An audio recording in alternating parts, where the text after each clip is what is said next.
porque si no, después me olvido. Bueno, ahora sí, hacemos la presentación oficial nuevamente. Buenas tardes, ¿cómo están?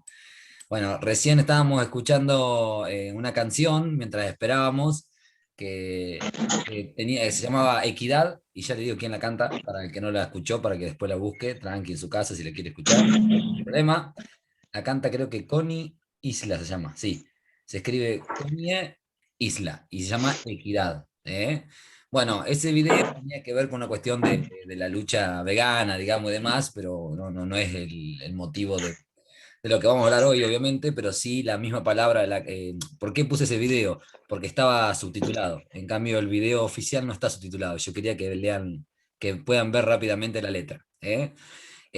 La letra habla sobre el concepto de equidad, sobre cuánto falta para lograr la equidad en la sociedad, no solamente en nuestro país, sino en el mundo entero. En este caso, los veganos lo utilizaron para su causa, pero tranquilamente lo podríamos llevar para nuestra causa, que es la justicia social, ¿no? Dentro del trabajo social, podríamos encauzarlo, y más en esta materia que es política social, donde no hay una diferencia entre igualdad y equidad, ni hablar con desigualdad, ¿no? Eh, a ver si voy a compartir una imagen. Hoy estoy probando cosas nuevas, eh, para que sea un poco más divertido. Esperen a ver si puedo. Ah, pero cuando comparto la imagen no puedo grabar, ¿no? No tengo, no sé. Es re capaz, profesor. ¿Eh? No puedo, ¿no? Puede ser que cuando sea así como les digo, cuando comparto la imagen, cuando comparto la pantalla, no sigue grabando, ¿no? Ese es un problema. Sí, me parece que no me deja grabar. A ver, vamos a intentar. Vamos a intentar. Aguántame en 2 segundos. Bueno, quería mostrarle la diferencia de una imagen que tengo. Espérenme un segundito. Entre todo lo que tiene que ver gráficamente, entre la diferencia entre igualdad, equidad, desigualdad. Después se las puedo pasar. Eh, Acá ya estoy entrando. Aguárdame un segundo. Y bueno, es como para empezar a desandar hoy esta clase, que bueno, ya es a 9 menos 20, un martes, que seguramente todos han salido de trabajar, muy bien ahí todos con el mate. Y bueno, quienes no están visibles, si es por una cuestión laboral, como ustedes saben, no hay ningún problema. Si es por gusto, ustedes saben que a mí me gusta verlos la cara, para ver cómo están, si están entreteniendo o no con la clase, si se están aburriendo y demás, ¿eh? Que puede también pasar, ¿por qué no? Bueno, entonces, a ver, apenas me abra la página, a ver si ya me la abrió, ya. Va lerdísimo el internet, no sé qué tiene, va en carreta. Así les muestro esa imagen, pero hoy vamos a empezar a hablar de eso, de la diferencia entre igualdad, equidad, y vamos a meternos de lleno también, como no, en el texto de Oslac, que es el que nos quedaba, porque O'Donnell lo vimos en la clase presencial, nos quedaba Oslac, y ya después nos metemos de lleno en lo que tiene que ver con Fernández Rosa, que lo vamos a dejar o para la clase presencial o para algún Zoom. Ya lo veremos, ya lo veremos. ¿Me escuchan bien? Por lo menos me escuchan bien, porque está bastante tildado, pero me escuchan bien. Sí. Perfecto, la imagen está tildada, pero me escuchan bien. Bueno, a ver si puedo rescatar la imagen esta, que va como, no saben lo lerda que están dando internet de acá. Bueno, hasta que salga la imagen, y como para empezar, podemos hablar sobre el texto de Oslac, que habla sobre la formación del Estado. ¿Alguien ha leído algo sobre la formación del Estado? ¿Pudieron leer? Con sinceridad, no hay problema. ¿Pudieron leer? ¿Pudieron contestar las preguntas? ¿Eh? Si no pudieron, no hay problema. El ¿Alguien que... práctico 1, Levante la ¿de mano qué si estás hablando? la palabra. Luzmila. ¿Qué estás hablando del práctico 1? Ay, vieron que yo me olvido de cuál es Oslac, ¿en cuál está? ¿En el práctico 1 o en el 2? En el 2 está la unidad 1. Sí, está en la unidad 1, pero ¿en qué práctico? Ustedes saben que yo con los prácticos, como los voy dividiendo, En el 2. Ah, no, entonces no. entonces no, perfecto, porque lo subí hace poquito. Está. Bueno, no hay problema. Le hago una introducción de lo que tiene que ver con Oslac, hacemos una explicación y me paran cuando no me entiendan, obviamente, como siempre. Y esto no abre, es una cosa increíble lo que tarda. Bueno, nada, empezamos con Oslac entonces. Bueno, Oslac va a hablar sobre la formación del Estado. De eso vamos a hablar ahora en estos media hora que tenemos de clase. la idea es que lo pasemos lo mejor posible y que debatamos un poquito. Oslak tiene una visión totalmente marxista. ¿Qué quiere decir que tiene una visión marxista?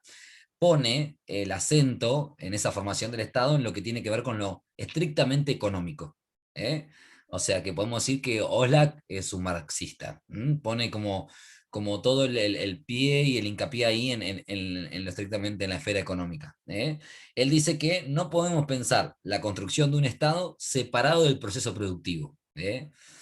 El proceso productivo en sí habla de todo lo que produce un país que está comandado por el Estado, ¿no? O sea, que no puede pensarlo de manera ajena. Me explico un poquito más y después doy el ejemplo.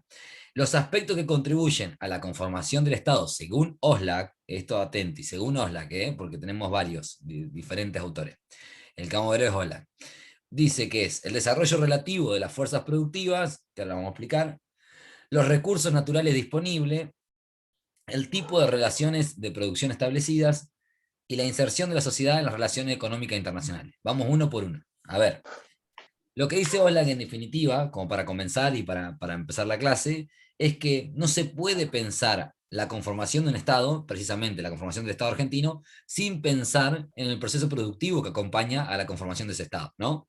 Venimos viendo hace rato, ya desde hace mucho tiempo con ustedes, venimos viendo lo que tiene que ver con un estado de bienestar, con un estado neoliberal. En un estado de bienestar donde hay más una economía que está, digamos, intervenida por el Estado, y en un estado neoliberal, una economía que está manejada por los mercados, donde hay poco, digamos, inserción del Estado en sí, poco control, ¿no? Por eso algunos autores, en forma graciosa e irónica, a uno le dicen estado de bienestar y al otro le dicen estado de malestar. Obviamente, quienes dicen que es un estado de malestar el estado neoliberal son justamente los que promulgan y defienden el estado de bienestar, ¿no? Quienes defienden a ultranza que el Estado debe estar presente en cada esfera de la vida de la sociedad. ¿Tá? Oslak que dice, sí, está bien, hay que poner el acento en varios lugares, pero sobre todo en lo económico. ¿eh? Y ustedes van a escuchar en la vida diaria, en la cola del supermercado, van a decir todo lo que ustedes quieran, pero el dinero maneja todo, la economía maneja todo, y eso a veces uno empieza a verlo y dice, no, no es así. Recién veíamos el video que decía que en algún momento de la vida nos vamos a dar cuenta que con el dinero no se come, ¿no? Con el dinero no se, ¿cómo decía la última frase? Me olvidé. Sí, no se compra todo, o sí, con el dinero no se puede comer o no se compra todo, algo así, ahora lo vamos a buscar. No Entonces, sé, ¿cómo? que con el dinero no compras el agua, el océano y todo eso, decía. Bueno, claro, daba todo ese ejemplo, ¿no? Que esto de que todo se mueva a través de la economía y a través del dinero y que siempre importa el dinero, nos quedamos sin especies animales. Bueno, eso era porque, nada, estaba como orientado el video a la parte vegana, porque, bueno, con las imágenes que acompañaban. En lo estrictamente de la política social de la materia nuestra, lo que podemos decir es que lo económico, según Oslak, tiene un acento muy importante. Y para esos aspectos que contribuyen a la conformación de ese Estado, tenemos que tener en cuenta 4 puntos. Vamos a empezar con el primero. El desarrollo relativo de las fuerzas productivas. Así, parece difícil, pero es muy fácil de explicar. ¿eh? ¿Qué es el desarrollo relativo de las fuerzas productivas? Las fuerzas de producción de un país, todo lo que tiene que ver con lo productivo, no solamente es el mercado, sino también en la Argentina tiene que ver obviamente con un sector muy importante como el sector agropecuario, ¿no? Que la Argentina ha sido siempre y ha sido quien ha movido la economía de nuestro país. Entonces, esa conformación del Estado argentino tuvo que ver en su momento con si el Estado era un Estado exportador, si era un Estado importador, ¿no? Si va como conformándose. En primer momento, digamos, la Argentina, alguna vez, si ustedes escucharon hablar, de que Argentina se había convertido en el granero del mundo. ¿Alguna vez escucharon hablar de esto? De que era el granero del mundo, que era quien, digamos, exportaba absolutamente todo, cereales y demás, a todo el mundo, abastecía a la gran parte del mundo y con eso tenía, la verdad, muchísimos réditos. A medida que pasa el tiempo, la Argentina va cambiando, va mutando y deja de exportar y se produce mucho más acá, contemporáneo en el tiempo, para no irnos tanto a la historia, se produce lo que se llama el proceso de sustitución de importaciones. Esto en el gobierno de Perón, que era digamos, dejamos de importar, ¿no? Porque antes, ¿qué hacíamos? Importábamos, vamos a dar un ejemplo muy sencillo, que muy básico. Vendíamos, exportábamos la lana e importábamos el suéter, ¿no? El suéter, la camperita, lo que quieran llamar, lo que tenga que ver con la lana. Entonces, dábamos la materia prima y comprábamos, digamos, el producto manufacturado. ¿Hasta ahí vamos? Bueno, lo que Sí, se con logra eso con el modelo agroexportador o no. exactamente, al principio era el modelo agroexportador, entonces luego va mutando y lo que se intenta hacer es justamente el método de sustitución de importaciones, que era sustituir las importaciones, ese gobierno dice, dejemos de vender la lana y con la lana pongamos industrias nacionales, acá en nuestro país, industrias argentinas. A empezar a producir en nuestro país. ¿Cómo? Después se empieza a producir en el país, ya no se Exactamente, compra en el Marlene. extranjero. Empiezan a producir en nuestro país. Son diferentes momentos icónicos de la historia argentina. Y ahí se va conformando el Estado, ¿no? Entonces, el desarrollo relativo de la fuerza productiva, ¿por qué dice relativo? Porque es totalmente relativo según el gobierno que esté a cargo, según los gobernantes que estén como autoridades en ese momento, según también la sociedad, las presiones que tengan de los movimientos sociales. Ustedes saben que los sindicatos, los gremios ejercen mucha presión a través de los reclamos obreros. Entonces, el desarrollo de la fuerza productiva siempre va a ser relativo, digamos, ¿no? Entonces, esas fuerzas productivas van a moldear cómo se conforma un Estado. Ese es el primer punto. El segundo punto, y que va de la mano de este, son los recursos naturales disponibles. Esto lo dice, así como lo nombré, es muy sencillo. Nosotros en Argentina tenemos una extensa variedad de recursos naturales, inmensa e infinita. Tenemos el privilegio de contar con lo que queramos, con los climas que queremos, con las épocas muy marcadas, está muy marcado el verano, el otoño, el invierno, la primavera, está todo muy marcado, por lo cual al estar muy marcado también podemos producir mayor cantidad no sé, de lo que sea, ¿no? Desde cereales, oleaginosas, lo que quieran imaginar, producto justamente de tener una variedad increíble digamos, primero de extensión territorial, ¿no? Tenemos una extensión territorial en Argentina tremenda, y de cantidad de recursos naturales que otros países no poseen, ¿eh? Ahora la pregunta es, ¿los aprovechamos del todo?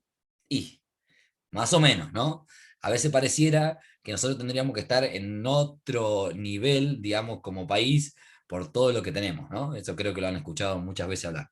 Bueno, podemos echar la culpa a los políticos gobernantes, podemos echar la culpa a las fuerzas del mercado, podemos echar la culpa al sector agropecuario, podríamos echar la culpa, dependiendo de nuestra visión y nuestra ideología, a diferentes sectores que no han hecho las cosas bien para que no estemos en el lugar que Argentina se merecería. ¿Por qué? Porque posee los recursos naturales. ¿Qué pasa? Cuando un país no posee los recursos naturales, tiene que ser muy creativo e ingenioso ese país para justamente poder producir algo sin contar o teniendo un límite, que esos recursos naturales sean limitados, ¿no?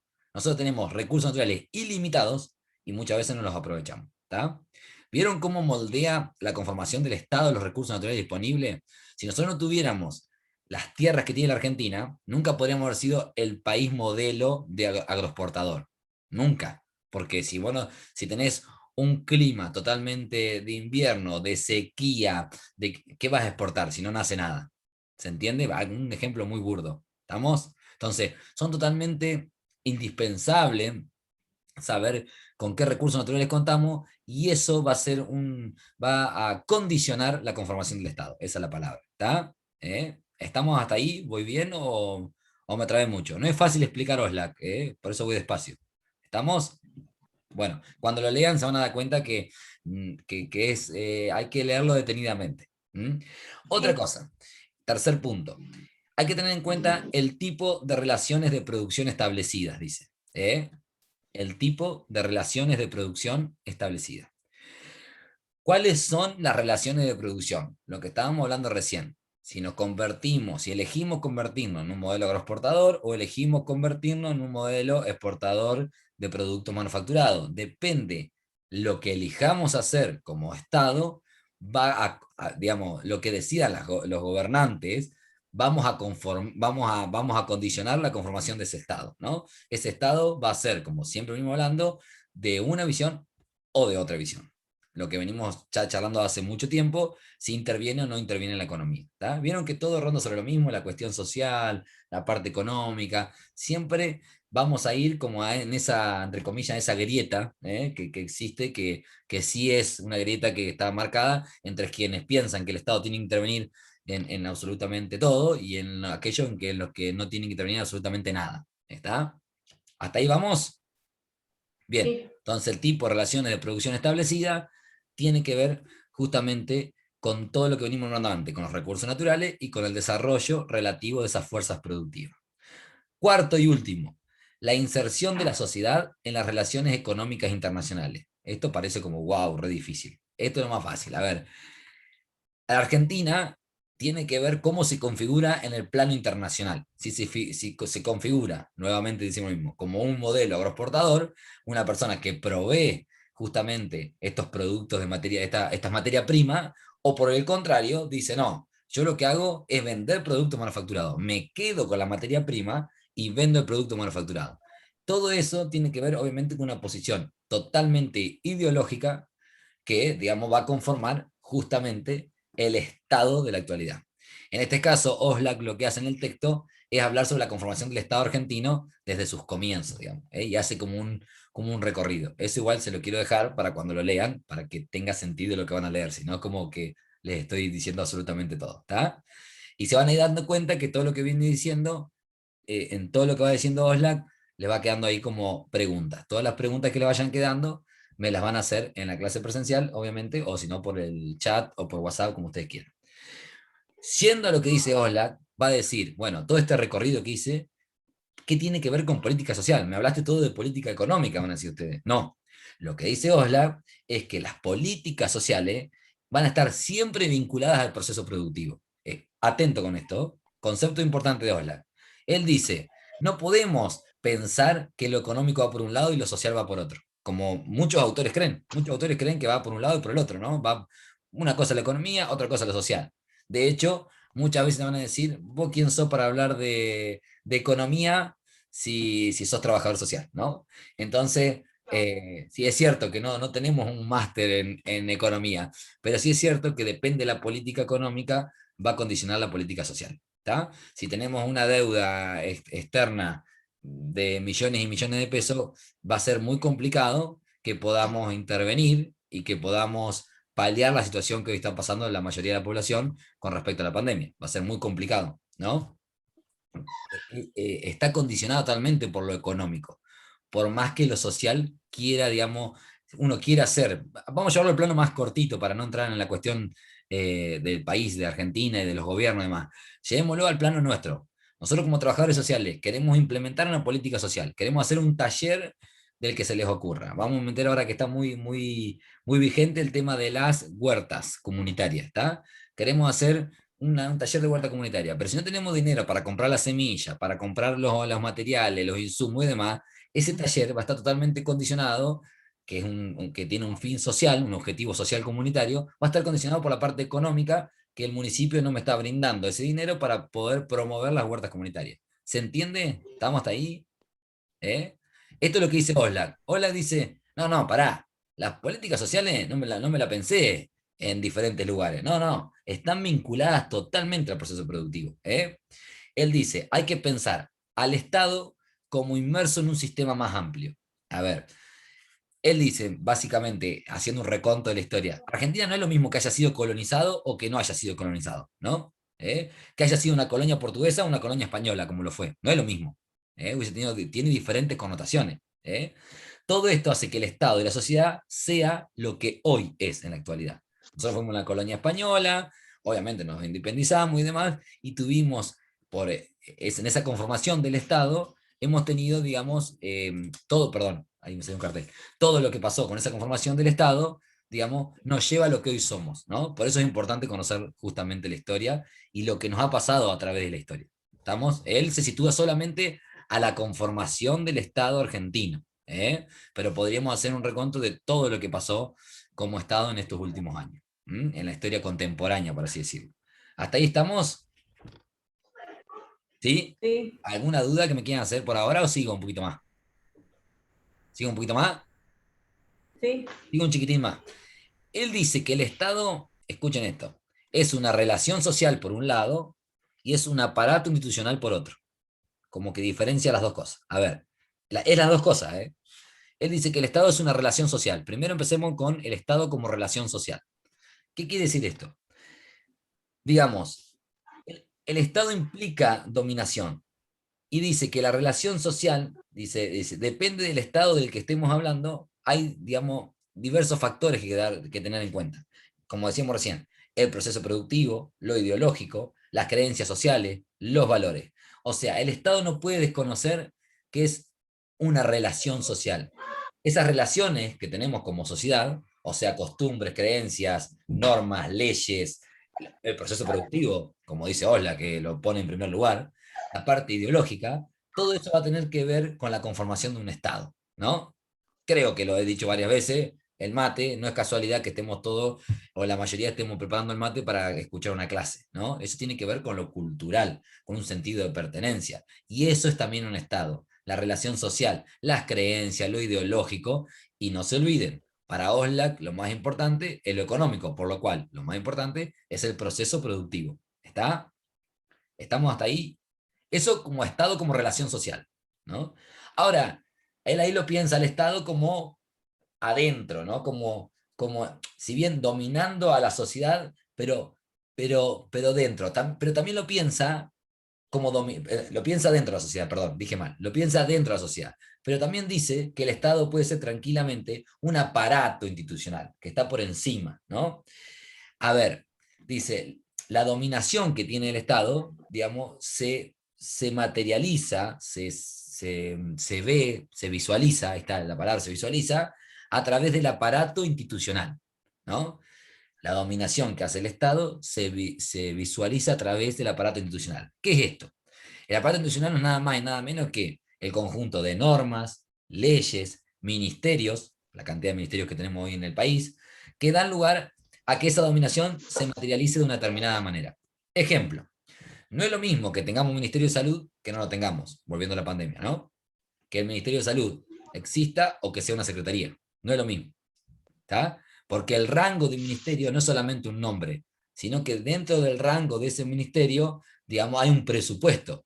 Y acuérdense que para Oslak, ¿qué es lo importante? Lo económico, ¿no? Entonces, si no tenemos un Ministerio de Salud, quiere decir que para ese gobierno la salud mucho no interesará. Si no tenemos un Ministerio de Desarrollo Social, quiere decir que para ese gobierno lo social mucho no interesará. Llevémoslo al plano local para no herir susceptibilidades con respecto a lo nacional. Si yo tengo una municipalidad, vamos a suponer la mía acá en Bernasconi, no es el caso, pero vamos a imaginar, tengo una municipalidad con la mía y no hay un secretario de desarrollo social, quiere decir que para el gobernante de turno, lo social no es importante. ¿Estamos? Si no hay un secretario de deporte, quiere decir que para el gobernante de turno, el deporte no es importante.